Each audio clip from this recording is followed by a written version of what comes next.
ഞാനിവിടെ പറയാൻ വരുന്നത് ഈ ഗൂഢാലോചന തെളിഞ്ഞ് കുറ്റകൃത്യത്തിൽ നേരിട്ട് പങ്കെടുത്തവർക്ക് മാത്രമല്ല, അതിന് പ്രചോദനം നൽകിയ, അതിന് പ്രതിഫലം നൽകിയ ആൾക്കും ശിക്ഷ കിട്ടിയ ഒരു കേസിനെ കുറിച്ചാണ്.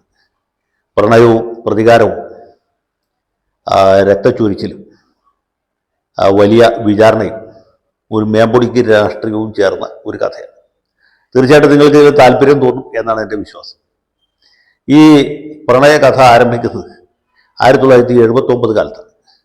അന്ന് കുണ്ട്രക്കടുത്ത് ഒരു ഗ്രാമത്തിൽ നിന്ന് 8 മുട്ട് തിരിയാത്ത ഒരു പെൺകിടാവ്, 15 വയസ്സ് അല്ലെങ്കിൽ 16 വയസ്സ്, ഏറിയത് 17 വയസ്സുള്ള മേരിക്കുട്ടി, കൊല്ലത്ത് ലത്തീൻ കത്തോലിക്ക സഭ നടത്തുന്ന കൊല്ലം ബിഷപ്പിന്റെ കീഴിലുള്ള ബെൻസിഗർ ആശുപത്രിയോട് ചേർന്നുള്ള നഴ്സിംഗ് കോളേജിൽ ഒരു വിദ്യാർത്ഥിനിയായിട്ട് വരികയാണ്.